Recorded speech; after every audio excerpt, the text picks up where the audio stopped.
লঘুচাপের প্রভাবে আজও রাজধানী সহ দেশের ৮ বিভাগে মাঝারি থেকে ভারী বৃষ্টি হতে পারে। এ সময় বজ্রপাতের আশঙ্কা থাকায় খোলা মাঠে থাকা সবাইকে সতর্ক থাকার পরামর্শ দিয়েছেন আবহাওয়া অধিদপ্তর। আবহাওয়াবিদ হাফিজুর রহমান বলেন, আগামী ৫ দিন সারা দেশে দমকা হাওয়া সহ মাঝারি থেকে ভারী বর্ষণ ও বজ্রসহ বৃষ্টি হতে পারে। এখন কালবৈশাখী ঝড়ের মৌসুম, তাই বজ্রসহ বৃষ্টি বেশি হবে।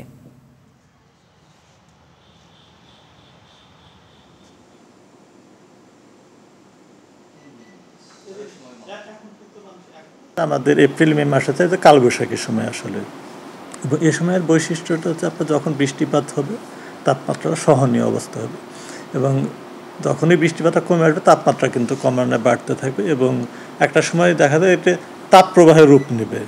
কিন্তু বর্তমানে কয়েকদিন ধরে কিন্তু বৃষ্টি হচ্ছে, সারা দেশে কম বেশি বৃষ্টিপাত হচ্ছে, এবং আমরা দেখি এই মাসের শেষ নাগাদ একটা তাপপ্রবাহ আসলেও আসতে পারে।